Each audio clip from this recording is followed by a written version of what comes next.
नमस्कार, public news time channel Shimla में आपका स्वागत है। बहुत सारे कांग्रेस के विधायक, जब हमने पिछले कल ये फैसला किया कि हम नहीं जाएंगे, तो कांग्रेस के भी बहुत सारे विधायक ऐसे हैं जो संपर्क कर रहे हैं कि हमारी भी स्थिति ऐसी ही है जैसी स्थिति आपकी है। मैं समझता हूं ये बहुत दुर्भाग्यपूर्ण है। जब मुख्यमंत्री विपक्ष में हुआ करते थे तो विधायक इंस्टीट्यूशन की बहुत लंबी लंबी बातें करते थे। विधायकों के लिए ये होना चाहिए, विधायकों के लिए वो होना चाहिए, विधायकों के जो प्रेरोगेटिव जो है उनको स्ट्रेंथन करना चाहिए, हमको एक मंच पर सारी चीजों को छोड़ करके काम करना चाहिए।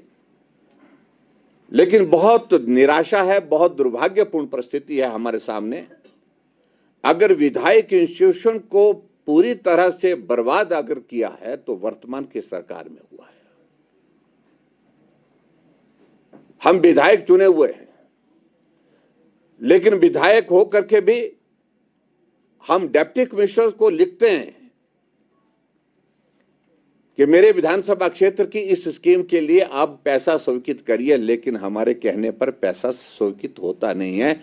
जो कहीं चुनाव में नहीं जीते हैं, जिनने कहीं ने चुनाव भी नहीं लड़ा है, अगर चुनाव लड़ा है तो चुनाव हारे हैं, उनके लिए वो भी स्पेसिफिक होकर के कांग्रेस पार्टी में भी एक एक विधानसभा क्षेत्र में 3-3 4-4 नेता हैं, लेकिन जिस का नाम सुक्खू जी ने डिप्टी कमिश्नर को यहां से भेजा है कि इस विधानसभा क्षेत्र में अमुक कांग्रेस के इस नेता के कहने पर काम होंगे, बाकियों के कहने पर काम नहीं होंगे, उस प्रकार से पैसा स्वीकृत किया जा रहा है।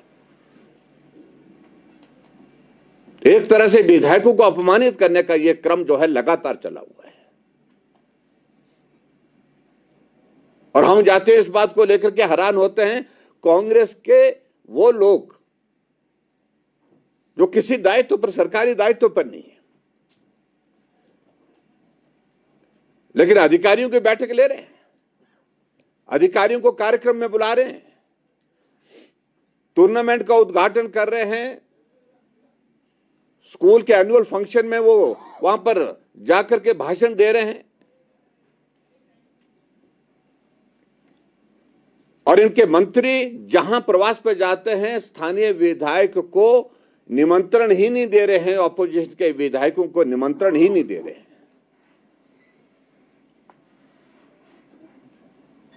हम भी सरकार में 5 वर्ष रहे तो 5 वर्षों में हमने एक चीज को देखा, जहां मंत्री जाता था हमारे चुने हुए विधायकों को, वहां पर चाहे कांग्रेस पार्टी का है, उनको सूचना जाती थी, कार्ड जाता था, इनविटेशन जाता था प्रोग्राम का, उसके बाद उनको आने के लिए आग्रह भी करता था। कई जगह तो मंत्री और मैं व्यक्तिगत रूप से भी जहां जाता था वहां उनको बुलाने के लिए, निमंत्रण के लिए फोन करता था, लेकिन ये परंपरा ही समाप्त हो गई। विकास के मुद्दे पर स्वाभाविक रूप से चर्चा होती है। हमने कहा कि नहीं, देखिए हम इस बात को कह रहे हैं, मुझे लगता है कि इसकी लड़ाई हम प्रधानमंत्री जी के माध्यम से न लड़के हम स्वयं लड़ेंगे इस लड़ाई को। बातें बहुत हुई है, लेकिन जिक्र नहीं करें।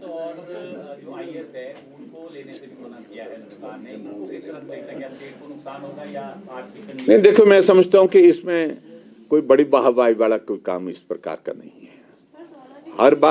हर बार जो हिमाचल प्रदेश को IAS के कितने लोग मिलते हैं, 2 मिलते हैं, 3 मिलते हैं, कुछ पीछे कुछ एक बैच में 4 तक भी आए।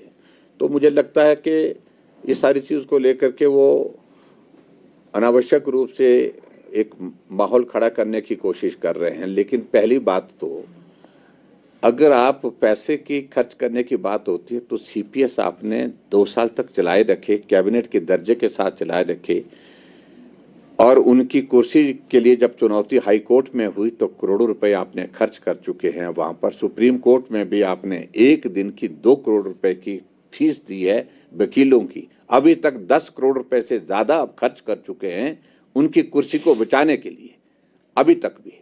अभी आने वाले समय में फिर से अभी उस दिशा में प्रयत्न किए जा रहे हैं। क्या इसको फिजूल खर्ची नहीं बोलेंगे? क्या आपको लगता है कि आर्थिक संकट है प्रदेश के, मैं यहीं से शुरुआत करता, पहले ही तय करते कि CPS नहीं लगाते? हमने नहीं लगाए। कैबिनेट दर्जे के साथ बहुत सारे लोग लगे हैं, वो बदसूर लगे हुए हैं सारी चीज़ों को लेकर के। मैं सारी चीज़ों को लेकर के अब बार बार कहने नहीं चाह रहा हूँ, लेकिन आखिरकार कटौती करने के लिए, टैक्सेस लगाने के लिए जो ऐसी जगह तलाश की जा रही है जिसमें ना तो रेवेन्यू बहुत ज़्यादा आएगा और ना ही प्रदेश के विकास के लिए बहुत ज़्यादा जो है गुंजाइश निकल पाएगी। सर, आपने कहा कि कांग्रेस के विधायक नाराज है सरकार से, इधर सर धमाला जी भी नाराज चल रहे हैं और मंडल में कई लोग कई जगह जहाँ पर देखिए ऐसा है कि भारतीय जनता पार्टी एक अनुशासित पार्टी है और निश्चित रूप से मैं समझता हूं कि जो बात कहने का अधिकार है प्लेटफॉर्म पार्टी का है, वहां पर बात कहें, और ऐसे सार्वजनिक पर बात करने का स्वभाव कभी इस प्रकार से जो है वो पार्टी स्वीकार नहीं करती है। इसको बंद करना होगा पार्टी को निश्चित रूप से, और उनको पार्टी ने पूरा सम्मान दिया है। जब चुनाव लड़ करके वो नहीं जीत पाए थे तब भी उनको कैबिनेट के दर्जे के साथ सम्मान दिया गया है। थोड़ा उनको संयम करना चाहिए, और मैं इतना ही कहूँगा कि पार्टी के प्लेटफॉर्म पर जब भी बात कहनी है वो कहें, लेकिन सार्वजनिक मंच पर बात करने पर परहेज करना पड़ेगा। सर, जो सेंट्रल फंड की आपने बात की वो हिमाचल को मिल रहा है, आप कह रहे हैं तो पैसा नहीं आ रहा है, तो कितना सहमत है सर आप? देखिए ऐसा है कि प्रदेश में सरकार कांग्रेस पार्टी की 2 सालों से यही रोना रो रहे हैं। मुख्यमंत्री विशेष तौर से इसी बात को जिक्र करते हैं। जब व्यक्ति अपने आप कोई काम नहीं कर पाता है तो बहुत आसान तरीका होता है कि उसका ठीकरा जो है दूसरे के सिर फोड़ा जाता है। हम देख रहे हैं कि पिछले 2 साल से कांग्रेस की सरकार हिमाचल प्रदेश में है, लेकिन अभी तक रोना यही है कि जयराम ठाकुर ने लोन ले रखा, जैसे कि उन्होंने कोई लोन लिया ही नहीं। जैसे कि कांग्रेस की सरकार जब सत्ता से बाहर 2017 में हुई थी, जैसे वो हमको जो है नो ड्यू सर्टिफिकेट दे करके गई थी कि कोई लेन देन बचा नहीं है, हमने सारा कुछ अदा कर दिया है। और दूसरा उनका एक ही है कि अच्छा तरीका है, जब हम काम करने की स्थिति में नहीं हो पा रहे हैं तो काम करने की स्थिति में नहीं हो पा रहे हैं तो एक चीज़ बहुत सरल और आसान लगती है कि केंद्र मदद नहीं कर रहा है, केंद्र मदद नहीं कर रहा है, केंद्र पर मोदी जी पैसा नहीं दे रहे हैं। उनको ये जानकारी होनी चाहिए, केंद्र पैसा दे रहा है और केंद्र की मदद से हिमाचल प्रदेश की सरकार चल रही है, और केंद्र के पैसे का कितना किस प्रकार से दुरुपयोग हो रहा है इसकी कल्पना नहीं की जा सकती, जो आज से पहले कभी हुआ नहीं। और मैं आपकी जानकारी के लिए बता रहा हूं, चाहे वो रेलवे का है, रेलवे बोर्ड के चेयरमैन को लिखना पड़ा चीफ सेक्रेटरी को कि स्टेट शेयर कम से कम दे, आप जो स्टेट शेयर बनता है उसको जमा करिए, हम अपना पैसा जो केंद्र का पैसा जितना लगाना था हम लगा चुके, उससे ज्यादा लगा चुके हैं। ऐसा ही मनरेगा की स्थिति है, ऐसा ही हमारे जितने सेंटर स्पॉन्सर्ड स्कीम्स की स्थिति है आज की तारीख में, जिसमें केंद्र पैसा दे रहा है लेकिन स्टेट अपना स्टेट का शेयर उसको ही जमा नहीं कर रहे हैं। ये स्थिति है आज की तारीख में। और हैरानी की बात, जब ये इस बात को बोलते हैं, आपकी जानकारी के लिए हिमाचल प्रदेश में सेंटर से जो प्रदेश सरकार के लिए जो स्पेशल असिस्टेंस मिलती है, स्टेट के लिए मिलती है, सेंट्रल असिस्टेंस मिलती है, 1000 करोड़ रुपए से ज्यादा दे चुके हैं। और जो पैसा स्पेसिफिक हो करके इंफ्रास्ट्रक्चर को डेवलप करने के लिए जो यहां से भेजा जाता है कि ये स्कीम बनानी है, ये काम करना है, उसके अगेंस्ट पैसा दिया जाता है। लेकिन दुर्भाग्य ये है कि वो पैसा हिमाचल प्रदेश में कर्मचारियों की सैलरी और पेंशन देने में खर्च किया जा रहा है, जो कि नहीं किया जा सकता है। मेरी जानकारी के मुताबिक, मेरी सूचना के मुताबिक, अगर आपने पूछ ही लिया, 278 करोड़ रुपए हिमाचल प्रदेश में जो स्पेशल असिस्टेंस का जो है, इन्होंने जाकर के HRTC को दिया गया, डिपार्टमेंट को दिया गया, ट्रांसपोर्ट डिपार्टमेंट को दिया गया, और फिर ट्रांसपोर्ट डिपार्टमेंट ने इसको ट्रांसफर करके जो है IDB को दिया, जो इंफ्रास्ट्रक्चर डेवलपमेंट बोर्ड है उसको दिया गया। और उसके बाद इसी पैसे की अलग अलग किस्तें निकाल करके ये पैसा जहां लगना था, जिसमें बसें खरीदनी थी, इसमें और भी बहुत सारी चीजें उसमें जो करने की थी, वो ना करके इस पैसे का इस्तेमाल हिमाचल प्रदेश में कर्मचारियों की सैलरी देने के लिए किया गया, जो नियम के अनुसार किया नहीं जा सकता था। पेंशन देने के लिए किया गया। और ये सारी चीज़ों को लेकर के मैं समझता हूं कि एक जगह नहीं, आपकी जानकारी के लिए जो पैसा यहाँ पर अलग अलग मदों में केंद्र सरकार से आया है, उस पैसे को भी दाएं बाएं से रूट करके जो है डाइवर्ट करके कर्मचारियों की सैलरी और पेंशन देने में खर्च किया जा रहा है।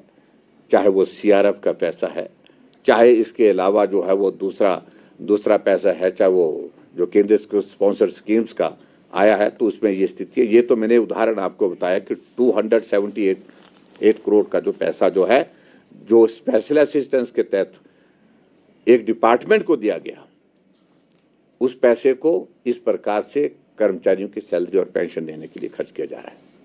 Thank you. आपने एक बात कही थी कि जनता इस बात को अनुभव कर रही है, महसूस कर रही है कि ऐसा दौर कभी देखा नहीं, जब सारे काम रोकने की 2 साल के कार्यकाल पूरा होने के बावजूद भी अभी तक वो प्रक्रिया समाप्त नहीं हुई है। जहां भी लगता है कि इसको रोको उसको रोको, सब काम रोके हुए हैं, बंद किए हुए हैं। विधायक प्राथमिकता का विषय तो मैंने बड़ा स्पष्ट कर दिया, लेकिन जनता सबसे ज़्यादा इसमें प्रभावित हो रही है, जनता सबसे ज़्यादा इसमें पिस रही है, क्योंकि उनके जेन्युइन काम भी नहीं हो पा रहे हैं। ठाकुर साहब, जैसे कि आपने जानकारी दी कि आप प्राथमिकता विधायकों की इसमें बैठक में नहीं जाएंगे और कांग्रेस के विधायक भी आपसे ये कह रहे हैं हमारी स्थिति भी यही है, तो ऐसे में जब सरकार की आर्थिक स्थिति भी खराब है, तो ये आप दबाव तो नहीं बना रहे हैं इनको सरकार पे कि लास्ट अटेम्प्ट किया जाए? नहीं, देखिए, हमारी ओर से तो इस प्रकार का कोई प्रयास नहीं है। हमारे ना, हमने पहले भी अटेम्प्ट नहीं किया था, वो अटेम्प्ट अपनी ओर से ही हो गया था उनका, जो जिसको बोलते हैं सेल्फ गोल किया था उनने एक तरह का। तो मैं तो यही कहूँगा, हम कांग्रेस पार्टी की सरकार को चलाने का जिम्मा हमारा नहीं है। हमारी भूमिका विपक्ष के नाते है, जहाँ गलत होगा वह हम बोलेंगे, डंके की चोट पर बोलेंगे, विधानसभा के अंदर बोलेंगे, विधानसभा के बाहर बोलेंगे, लोगों के बीच में बोलेंगे।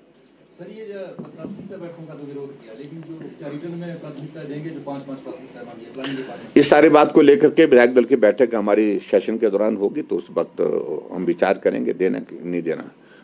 सर, परंपरा क्योंकि बहुत पुरानी है और अगर इसी तरह से विधानसभा की परंपराएं टूटती रहेंगी तो कहीं लगता नहीं कि वैल्यू धीरे धीरे खत्म होती है। देखिए, मैं इस बात को पहले ही कह चुका हूं कि हम बहुत पीड़ा के साथ इस फैसले को लेने के लिए विवश हुए।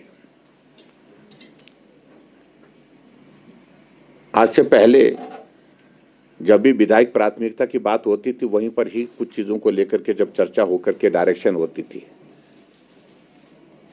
ये काम क्यों रुका है, ये काम क्यों नहीं शुरू हो रहा है, इस सारी चीज को लेकर के डायरेक्शन होती थी, क्योंकि अधिकारी वहीं पर उपस्थित होते थे।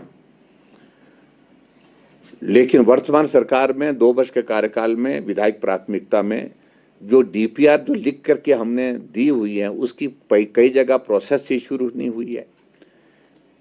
तो आखिरकार विधायक वहां पर जाकर के करेंगे क्या? इसलिए विधायकों ने, सब लोगों ने तय किया है कि जब हमारे काम होने ही नहीं है, चाहे हम लिख करके दें, चाहे हम बोल करके आए, लेकिन उसके बावजूद सुनवाई जब नहीं हो पा रही, तो ऐसी सूरत में परंपरा टूटी है। इस बात को हमें भी खेद है, लेकिन परंपरा टूटने की कोई एक व्यवस्था है, वो हमारे सामने, जिसका मैंने जिक्र किया है। सर, यहाँ आप कह रहे हैं कि सरकार साथ नहीं दे रही है विकास के लिए, तो मैं समझता हूं कि इससे बड़ा दुर्भाग्यपूर्ण परिस्थिति हमने आज से पहले नहीं देखी। हम पिछले कई सालों से व्यवस्थाओं का दौर देख रहे हैं, लेकिन विधायकों के लिए, हमेशा विधायक के लिए मुख्यमंत्री के दिल में, क्योंकि ये मेरे बराबर का, क्योंकि मैं भी एक विधायक हूं, मुख्यमंत्री भी विधायक होता हूं, मैंने इस भाव को हमेशा रखा। उनके कहने पर जो किया जा सकता है, जो जनहित के जो मुद्दे होते थे, उन मुद्दों को समाधान करने की दृष्टि से हमेशा हमने काम करने की कोशिश की है। ऐसी परिस्थिति में मैंने अपने विधायक दल के सब साथियों के साथ बात की और चर्चा करने के बाद हमारे सभी विधायकों का एक मत से एक फैसला था, और ये फैसला ये था कि जितना अपमानित विधायक इस वर्तमान सरकार के कार्यकाल में हुआ है, चाहे वो विधानसभा क्षेत्र के अंतर्गत सरकारी कार्यक्रमों में उनकी अनदेखी करना, अगर कोई विधायक मंच पर चला भी जाता है, मुख्यमंत्री या मंत्री की उपस्थिति में उनको जलील किया जाता है, बंजार विधानसभा क्षेत्र में तांदी के गांव में आग लग गई। मुख्यमंत्री जी वहां गए। वहां के विधायक सुरेंद्र शौरी जी ने कहा कि मैं भी 2 शब्द बोलना चाहता हूं, लेकिन कांग्रेस का एक नेता था जिसका नाम भाषण देने के लिए वहां पर रख दिया गया था, लेकिन बाद में मुख्यमंत्री ने कहा कि कोई नहीं बोलेगा। विधायक को बोलने का मौका नहीं दिया। इतना बड़ा हादसा हुआ। उस हादसे में विधायक मुख्यमंत्री के सामने अपने क्षेत्र की बात को रखने के लिए वहां पर उपस्थित था, लेकिन उसके बावजूद उनको बोलने का मौका नहीं दिया गया। मैं समझता हूं यह दुर्भाग्यपूर्ण परिस्थिति है। मैं इसलिए इस बात का मैं जिक्र कर रहा हूं। मैं आदरणीय धूमल जी के सरकार के दौरान में मैंने एक नहीं अनेकों जगह मंच पर देखा, अगर विधायक सरकारी कार्यक्रम में आया तो सरकारी कार्यक्रम में वो बोलता था मंच से। मैं वीरभद्र सिंह जी को भी देखता था। मेरे विधानसभा क्षेत्र में वीरभद्र सिंह जी आए, मैं उनका स्वागत करने के लिए गया। स्वागत करने के बाद मैं अपने गाड़ी की तरफ मुड़ने लगा तो उन्होंने कहा, आप कहां जा रहे हैं? मैंने कहा कि आपका कार्यक्रम जो रखा गया है उस कार्यक्रम में आपके यहाँ के स्थानीय लोगों ने कहा कि कांग्रेस का महासम्मेलन है, इसमें तो हम कैसे जाएंगे? बोलते कुछ नहीं, बोलता आप आइए गाड़ी में बैठिए। पकड़ करके गाड़ी में बिठाया और वहां पर कार्यक्रम में भी पहुंचाया और वहां पर भाषण देने के लिए भी बोला। सरकारी कार्यक्रम ही है। इसलिए मुझे लगता है कि विधायक कितनी बार अपमानित होगा, कहां कहां अपमानित होगा। मैं अपने विधानसभा क्षेत्र का उदाहरण देता हूं। मैंने हॉर्टिकल्चर और फॉरेस्ट्री का एक कॉलेज खोला अपने विधानसभा क्षेत्र में। 205 बीघा जमीन दी, सुप्रीम कोर्ट से फॉरेस्ट की क्लियरेंस लाई और उसके बाद 10 करोड़ रुपए दे करके मैंने उसके एक ब्लॉक का, एडमिनिस्ट्रेटिव ब्लॉक का शिलान्यास किया।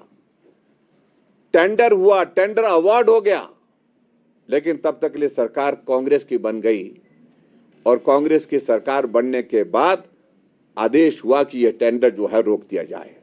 टेंडर रोक दिया गया। 2 साल बीत गए। हॉर्टिकल्चर मिनिस्टर को यहां से भेजा गया, तुम जाकर के इंस्पेक्शन करके आओ, वहां से रिपोर्ट उल्टी सीधी बना करके आओ। 4 बैच वहां पर कॉलेज में निकल चुके हैं, उसके बावजूद भी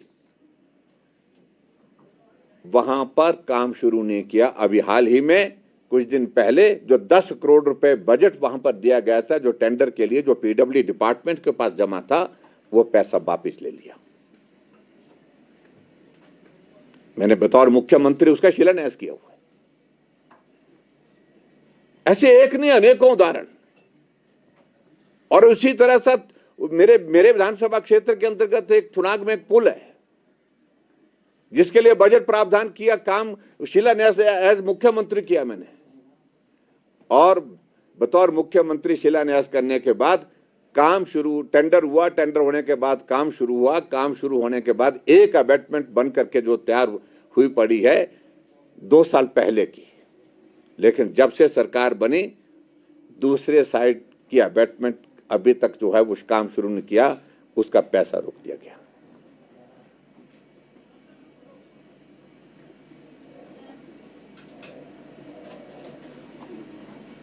एक भारतीय जनता पार्टी का विधायक है, वहां काम रोकना, काम बंद करिए। उल्टा यह होता कि मुख्यमंत्री जाता है या मंत्री कहीं किसी विधानसभा क्षेत्र में, अपोजिशन के विधानसभा क्षेत्र में जाता है, जब देखते हैं कि ये काम चला हुआ था, काम रुका है, तो आदेश करते हैं कि काम क्यों रुका है, इस काम को शुरू करना चाहिए। और यहां उल्टा है, काम अगर शुरू हुआ था तो ये काम क्यों चल रहा है, इसको बंद करने के आदेश देकर के आते हैं। जब इस प्रकार के हालात होंगे तो विधायक इंस्टीट्यूशन को तो तबाह कर दिया, बर्बाद कर दिया है हिमाचल प्रदेश में।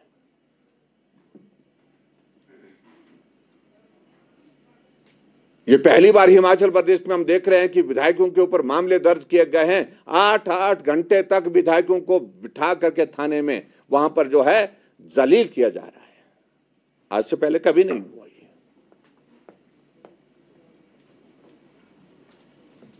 और उसके बाद हमसे पूछा जा रहा है कि विधायक प्राथमिकता की बैठकों में आना चाहिए। हमें मालूम है, हम अपने दायित्व से अच्छी तरह से परिचित है, हमें इसे समझाने की कोशिश कोई ना करे।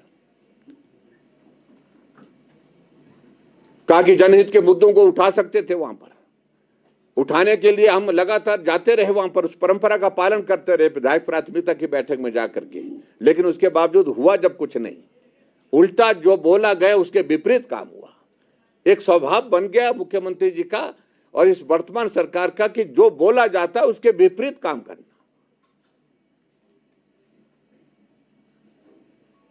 और ऐसी सूरत में हमारी पार्टी के सभी वरिष्ठ नेताओं के साथ में चर्चा करने के पश्चात और पूरे विधायक दल के अपने साथियों के साथ भारतीय जनता पार्टी ने तय किया कि अभी 3 और 4 तारीख को जो विधायक प्राथमिकता की जो बैठकें हैं, जो शिमला में आज से शुरू हुई हैं, हम अब की बार इन विधायक प्राथमिकता की बैठकों में हिस्सा नहीं लेंगे, इसका बहिष्कार करेंगे। और वजह मैंने आपके सामने बड़ी विस्तार से मुझे लगता कि सारी एक्सप्लेन कर दी है। और इसी तरह से मैं इस बात को मैं भी कहना चाहूंगा कि जो मुद्दों को लेकर के कोई कह रहे हैं कि भाई आप अपने क्षेत्र का प्रतिनिधित्व करते हुए आपको बात कहनी चाहिए थी, हम अभी बजट सत्र आएगा, बजट सत्र के दौरान विधानसभा के अंदर उन मुद्दों को उठाएंगे जो आज की इस बैठक में उठा नहीं पाए। लेकिन उठाने का कोई औचित्य नहीं है, कोई सुनता नहीं है। और मैं इस बात को देख करके हैरान हूं कि नीचे के सिस्टम में जो व्यवस्था परिवर्तन का ये दौर आया है, कभी भी चुने हुए प्रतिनिधियों को इतना अपमानित नहीं होना पड़ा जितना अपमानित वर्तमान की सरकार में हमारे चुने हुए प्रतिनिधियों को होना पड़ रहा है।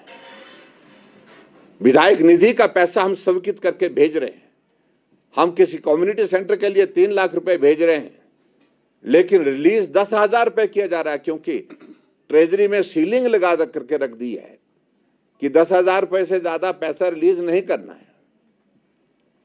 आखिरकार विधायक जाए तो कहां जाए? हमारे पास फिर एक ही प्लेटफॉर्म रहता कि हम इन मुद्दों को लेकर के आपके माध्यम मीडिया के सामने प्रदेश की जनता, अपने विधानसभा क्षेत्र की जनता के समक्ष रखें।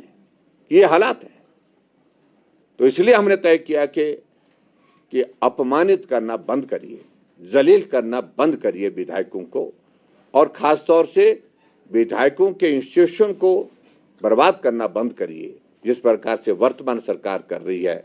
कोई भी काम विधायकों के, पर्टिकुलरली जो अपोजिशन के हमारे हैं, विपक्ष के हैं, उनके कहने पर नहीं किया जा रहा है। और मुझे इस बात को लेकर के हैरानी भी होती है कि मैंने 3 बार यहां से मुख्यमंत्री को पत्र लिख करके, मुख्यमंत्री राहत कोष के लिए किसी बीमार को मदद करने के लिए पत्र लिखे, लेकिन कोई पैसा स्वीकृत नहीं हुआ। मैं भी 5 साल रहा और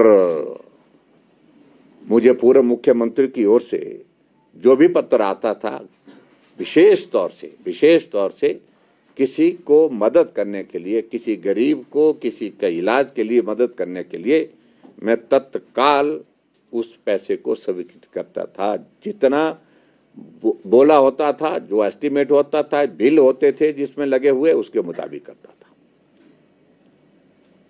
तो इसलिए मुझे लगता है कि ये सारी चीजों को लेकर के भारतीय जनता पार्टी का ये फैसला हमने बहुत पीड़ा के साथ ही हमको ये फैसला लेना पड़ा।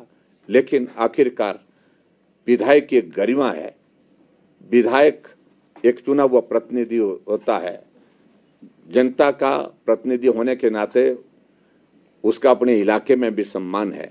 उसको बार बार इस तरह से अपमानित करना ये बर्दाश्त नहीं हो सकता। इसलिए भारतीय जनता पार्टी ने तय किया कि हम इस विधायक प्राथमिकता की बैठक में नहीं जाएंगे, हम इसका बहिष्कार करेंगे। मित्रों, मेरी ओर से तो धन्यवाद। वीडियो अच्छा लगा हो तो public news times channel Shimla को सभी मीडिया प्लेटफॉर्म्स पर लाइक, शेयर और सब्सक्राइब करें।